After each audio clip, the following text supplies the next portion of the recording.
On this Sunday, September 8th, we are now exactly 58 days from an election that will decide if there will be peace or war, economic prosperity or continued despair, a united States of America, or a place overrun by criminals from foreign lands. I'm not being hysterical. I'm not being hyperbolic. This is what is at stake here. And like all of you, I simply want to be able to pay my bills, right? Walk safely down the street. And for my government to stop using my tax dollars to pay for illegal thugs and their hotel room stays. But the Kamala Harris honeymoon, it's about to end faster than a Jennifer Lopez marriage, when in just 2 days, President Trump debates Harris on ABC. Kamala desperately wanted the mics to be open during the debate so she could drop the woman card like she did with Vice President Mike Pence multiple times. Mr. Vice President, I'm speaking. I'm speaking. Mr. Vice President, I'm speaking. Well, wait. I'm speaking. Yes. Mr. Vice President, I'm speaking. I'm speaking. Okay. I will not sit here and be lectured by the Vice President. I'm speaking. Ooh, she is so nasty, right? I mean, no wonder more than 90% of her staff quit working for her when she became the vice president. I mean, ABC, they didn't agree to the open mics because it wasn't part of the deal when Trump originally agreed to the debate with Joe Biden. Of course, we know Kamala was installed by the oligarchs, and she has since done only one abysmal interview with her support person, Tim Walz, by her side. She also recently did a radio interview with Univision where she can be heard reading off of notes. Take a listen to this. I want you to take this time to address Hispanic Americans who may be on the fence about which way to vote on November 5th. Listen, I think that it's time to move forward and to chart a new way forward. And we need to turn the page on this Trump era. Speaking of turning the page, did you hear that? Well, let's listen to it again. It's time to move forward. Wow, she even pauses as she reads the notes prepared for her. I mean, come on. How is she going to be able to handle a debate with President Trump? According to the rules, no props or pre-written notes will be allowed on stage. Each candidate will be given a pen, a pad, a paper, and a bottle of water, and campaign staff may not interact with candidates during commercial breaks. While Trump has a clear advantage over Harris because he is intelligent, Trump is up against a very well-coordinated machine that continues to gaslight the American people. Watch how the fake news calls Kamala the border czar when Biden was still running, and then says that she was never the border czar when he was forced out.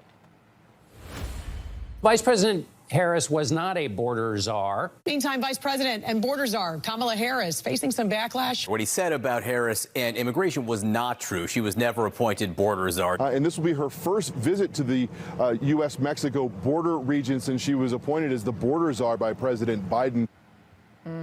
The left-wing media, it is so desperate, right, to now portray Kamala as some sort of moderate, right? This is the same woman who called for the abolishment of ICE, defunding of the police, likening even ICE agents to the KKK. Now she wants to secure the border. Give me a break. Kamala claiming she wants a border wall, even using Trump's border wall in her campaign video. But we got receipts, girl. We know how you really feel about a border wall.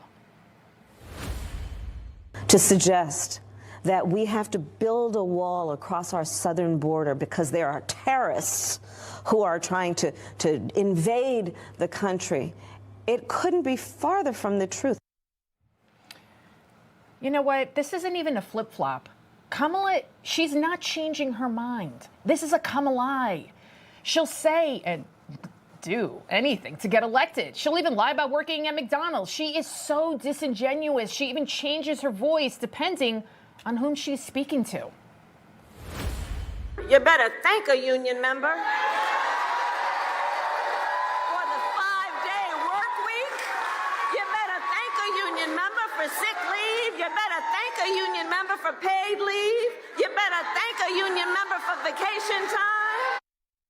Oh, cringe, right? This lady, she grew up in Montreal, Canada, Berkeley, California. She's the daughter of 2 people with PhDs. I mean, and then she speaks to a crowd in Detroit and suddenly becomes a Southern preacher at the pulpit. You know, this whole thing is like a bad Saturday Night Live sketch, right?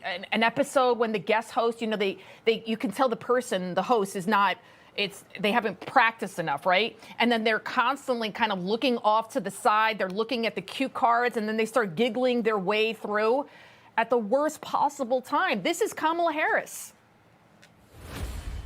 It is our undocumented immigrants that are the least likely to commit a crime. Reports show migrant crime is making up the majority of arrests in New York City. In fact, police report as many as 75% of the people they've arrested in Midtown Manhattan for assault, robbery, and domestic violence are illegal migrants, according to the New York Post. What is so funny there, Kamala, about migrant crime? Cackling Kamala is now so afraid of reporters. Look at her right there.